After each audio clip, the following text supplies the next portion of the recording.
She waited nearly 60 years to say, "I do." And just 30 days later, her naked, lifeless body was found stuffed inside a freezer. Valencia Truman had finally remarried, pushed by her own children to give love one more chance. The man she chose? Pastor Dwayne Sellers. Trusted, familiar, a regular in their living room long before he was ever in her bedroom. But what no one saw coming was the violent secret he was dragging into that marriage. He told her she wasn't enough, that her body wasn't built for pleasure. And when she didn't perform to his taste, he didn't just walk away. He tied her to their bed, forced himself on her, and pressed a pillow over her face to stop her from crying. By the time he realized she was dead, he kept going. And when he was done, he wrapped her up and buried her beneath ice, while planning his next night with a woman half her age. But that wasn't the end. The truth that came after her death would detonate the family from the inside out, because someone else in that house had already slept with him. You're welcome to True Crime's Corner. Today's case is extremely disturbing. Make sure you learn something and stay safe out there. Let's get right into it. Valencia Truman had lived most of her adult life alone. After losing her husband in her late 30s, she raised her 2 children with quiet strength and unwavering structure. She was the type of mother who handled grief by cleaning, who kept her hair pressed, her bills paid, and her voice soft, even when life turned hard. By the time she was 58, her daughter Linace and son Patrick had long moved out.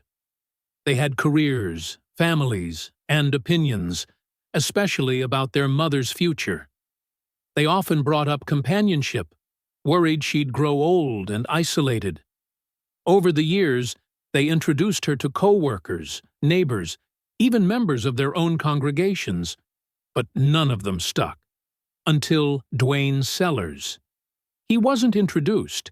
He was already around. He was a familiar face at family cookouts, a man who helped fix the fence when Patrick was out of town. He brought Valencia soup when she had the flu, offered to help Linace move apartments, and never made his presence feel forced.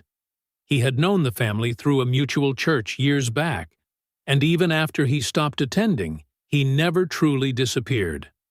When he expressed interest in Valencia, it didn't feel abrupt. It felt overdue.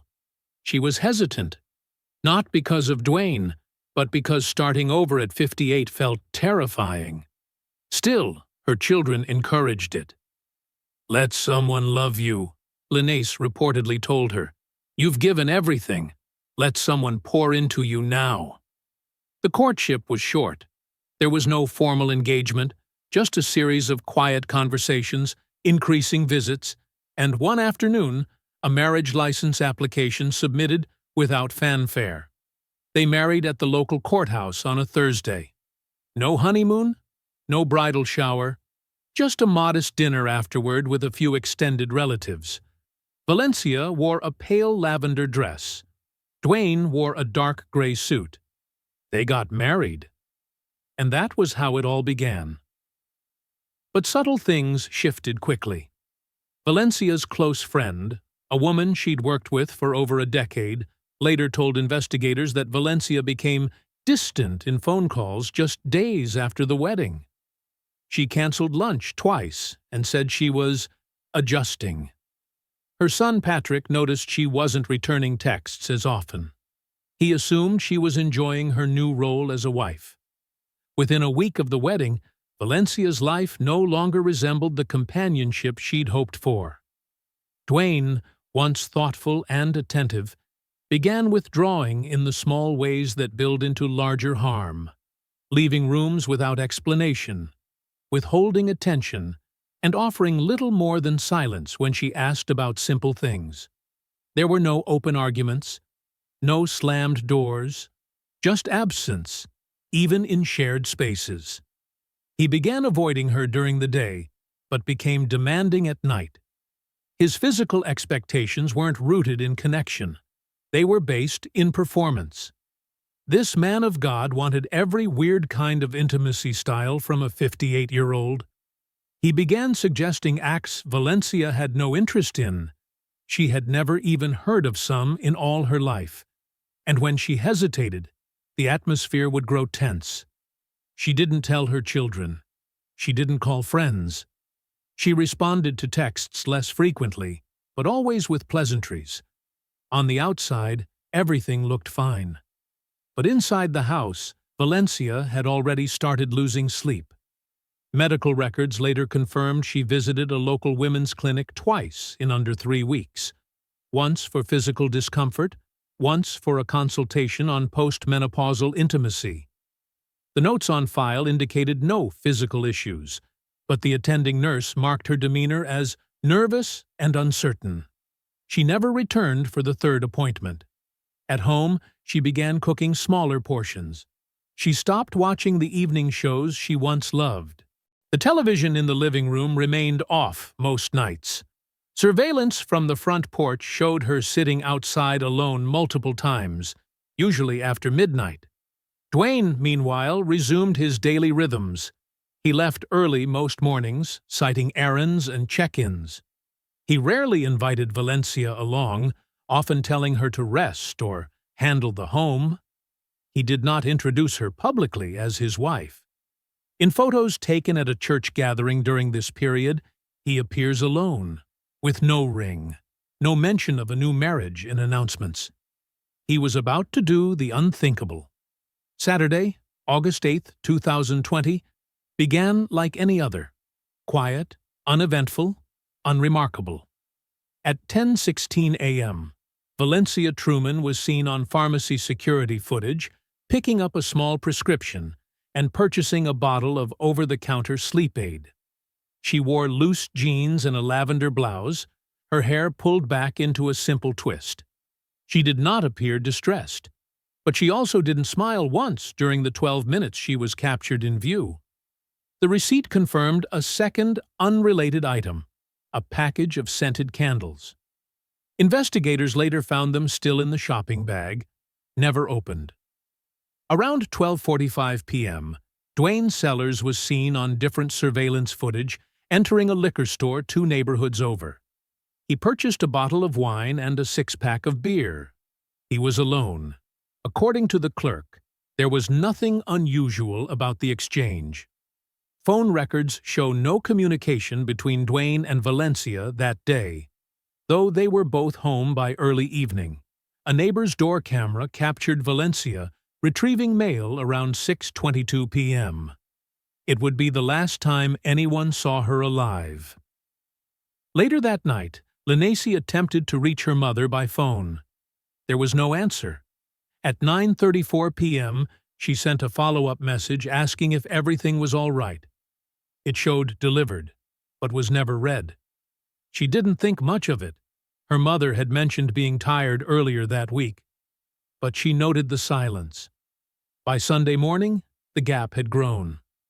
Calls from both children went unanswered. No social media activity. No responses. When Patrick called the house phone and it rang out, he assumed they had stepped out for service or errands. It wasn't until late Sunday evening that concern began to escalate. By Monday morning, Linacy attempted to drive by, but no one answered the door.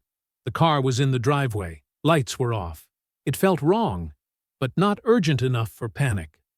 That changed by Tuesday.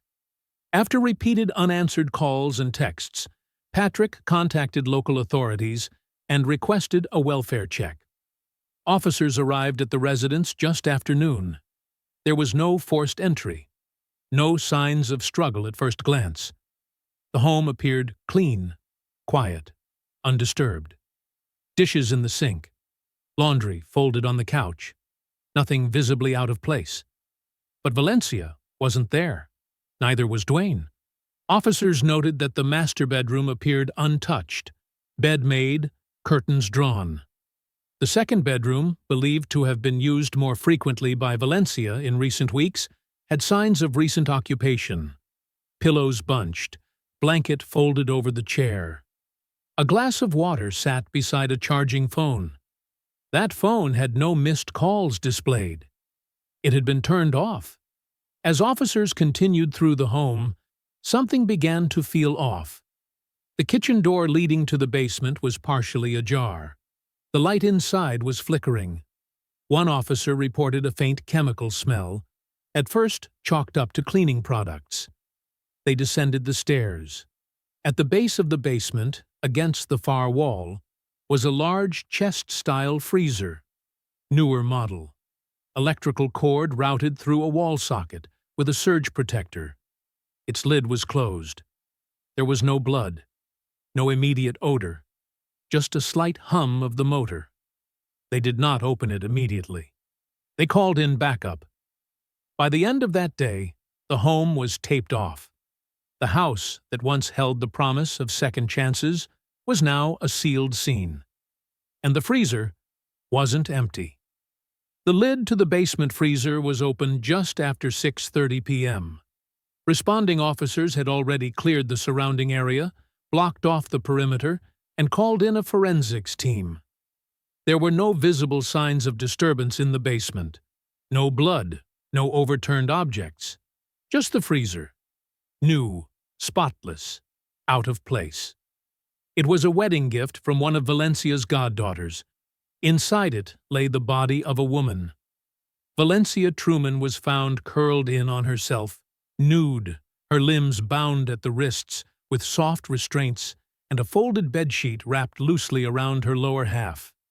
Her skin showed signs of post-mortem freezing, pale, stiff, and smooth.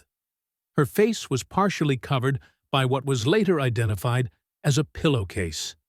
There was no immediate indication of struggle, no external wounds, but further examination revealed bruising along her collarbone, wrists, and inner thighs. There were no cuts or defensive markings, no blood at the scene. Her fingernails were intact except for one, snapped off and lodged in a corner under the bedding. The temperature inside the freezer had been lowered to its coldest setting. In that moment, there were still more questions than answers. But one thing was immediately clear. Valencia's death had not been natural. It had not been peaceful. And the man she had married a month earlier was gone. Detectives began working swiftly to locate Dwayne Sellers. His car was missing. His phone was turned off. Initial outreach to his known associates revealed no active whereabouts. They did, however, reveal something else. Dwayne had not disclosed his marriage to many. Several friends claimed they had no idea he had even remarried. Church members said he hadn't spoken publicly about a wife. One colleague assumed he was still single. He had never added Valencia's name to any of his listed properties or accounts. There were no photos of the wedding on social media. No joint assets filed. What existed was a 30-day union, documented only by a marriage certificate and a corpse in a basement. Lenice arrived during the second wave of processing. She hadn't been told the full scope of what was found, only that her mother had died, and foul play was suspected. She was asked to remain outside. When the body was transported to the coroner's office, preliminary statements listed probable cause of death as asphyxiation, consistent with smothering. Internal bruising indicated sexual trauma. There were no drugs in her system. Police confirmed the restraints matched items found in the master bedroom. A second set, unused, was located in a drawer. There were no fingerprints in the basement other than hers and Dwayne's. No other DNA. Just two people in a house, and one of them had stopped breathing while the other kept going. Police began a statewide search for Dwayne Sellers, but he had left no trace. By day 3, news of the case had not yet broken. No press release had been issued. Officers were still piecing together who Dwayne truly was. What they found was less a man in grief, and more a man who had staged an exit with alarming clarity.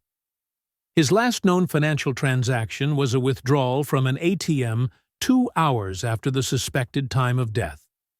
His car was seen on traffic cam footage heading eastbound out of town. Hotel check-in records from a local chain confirmed a reservation made under a different name. Room 211. He paid in cash. No luggage. Surveillance showed him entering with a young woman around 2 a.m. That woman would later be identified as a known escort. He had left his wife's body in a freezer and checked into a hotel with another woman the same night. A search of his laptop, recovered from the house, revealed saved profiles on multiple escort booking platforms. Some active, some dated. One booking confirmation was time-stamped for the night before his wedding to Valencia. He had never stopped. What was originally seen as a man who lost control had begun to look more like a man who had simply run out of patience. In public records, Dwayne had no criminal history, no previous charges, no documented complaints. But beneath that surface, inconsistencies had already begun to emerge. Financial patterns, overlapping contacts, aliases tied to burner phones, and silent ties to people who would soon start talking. Inside Valencia's house, the silence lingered. There were no family portraits left hanging, no framed wedding photos, no cards or gifts displayed from the ceremony. What remained were 2 toothbrushes, 1 comb, a freezer, and a lie that was already unraveling, faster than the man who created it could run. Dwayne Sellers was arrested without resistance. Officers located him in a mid-range hotel just outside the city limits. He was found lying on the bed, television on, an open bottle of whiskey on the nightstand. The woman he was with, a local escort, was unharmed and unaware of what had transpired in the days prior. She told detectives he'd paid in cash, said very little, and never mentioned being married. The arrest was quiet. The first to come forward was his second ex-wife. She hadn't seen him in over a decade, but said the reports felt predictable. Her statement to detectives included memories of sexual coercion, emotional manipulation, and a near-identical incident where Dwayne once attempted to restrain her during an argument. She left the marriage after 2 years. The second woman was his first wife. Her account was quieter, but no less disturbing. She described Dwayne as demanding, emotionally detached, and obsessed with performance and submission. She said she once awoke in the middle of the night, tied to their bed, and had to threaten to call the police to be released. Neither woman had pressed charges. Neither had documented their experiences. And neither had known about each other's ordeals. Until now. Investigators confirmed he had maintained at least 4 different online identities, used to book escorts, chat on forums, and browse content centered around coercion masked as roleplay. Some profiles were as old as 7 years. In the initial phases of the case, Dwayne had been viewed as a man who lost control, a husband whose anger crossed the line. But as evidence mounted, that image disintegrated. He wasn't unraveling, he was repeating. His confession came 2 days after his arrest. It was full, deliberate, cold. He admitted to restraining Valencia, to forcing her into sexual acts she refused, to placing a pillow over her face to quiet her during the assault, and continuing even after she went still. He did not express remorse. He simply said, "She wouldn't let me have her." What investigators once viewed as a brutal moment of rage now looked like the final chapter in a longer, hidden legacy of entitlement. One woman had died, but many had lived through him. And now, one more truth was waiting, closer to home than anyone had expected. As detectives combed through the final weeks of Valencia Truman's life, another name kept surfacing in Dwayne's call logs: Lenice, her 26-year-old daughter. Initially, her presence in his phone wasn't alarming. Duane had known the family for years and had always maintained regular contact with the children. He had counseled them, prayed with them, offered advice during breakups and job transitions. His closeness to Valencia had been forged largely through his involvement with her children. But as investigators compared call timestamps, a pattern emerged. Duane had been communicating with Linnaeus frequently well before the marriage, not just calls, texts, deleted messages, private photo exchanges.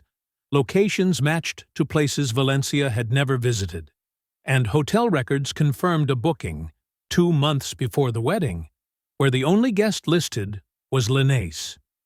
The confrontation came in a private interview.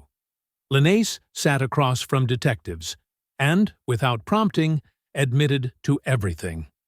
The relationship had started several months earlier. She described it as consensual, never forced, and never hidden from Duane's side.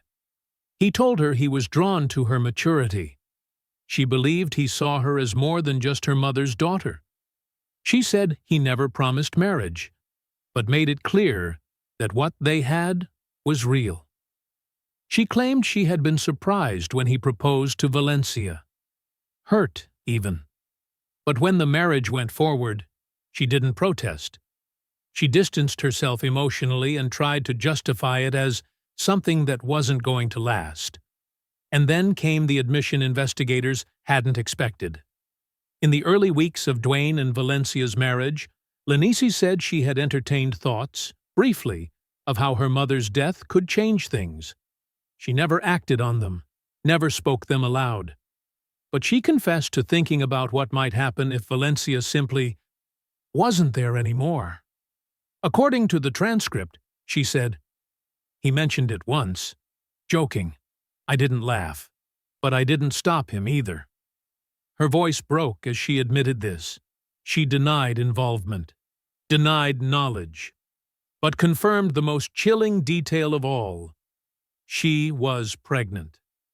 DNA later confirmed that Duane Sellers was the father. Valencia's family was blindsided. The daughter they had trusted to look after their mother in her later years had, in secret, been entangled with the man who took her life. The relationship was not one of abuse, but of betrayal. And as the case unfolded, it became clear that Duane had exploited everyone. Valencia for marriage, Linnaeus for satisfaction, and both for control. Detectives found no evidence that Linnaeus participated in the crime. No communication during the night of the murder. No transactions, no digital traces, no attempts to mislead police. She had initiated the welfare check. She had spoken truthfully when asked. But her silence before the death could never be undone. She left the state soon after. Her child was born the following spring. Neither she nor her brother have spoken publicly since. In court records, her name is redacted. But in the full case file, she remains an integral part of the story. Not as a co-conspirator, not as a victim, but as a reminder that silence, when it comes from those closest, can be just as devastating as the act itself. The trial of Duane Sellers moved faster than most expected. With a full confession, indisputable forensic evidence, and no viable defense strategy, the prosecution's case focused not on proving what happened, but on showing how long it had been building. In court, Duane showed no emotion, no apologies. He spoke only once, quietly acknowledging his signature on the confession documents.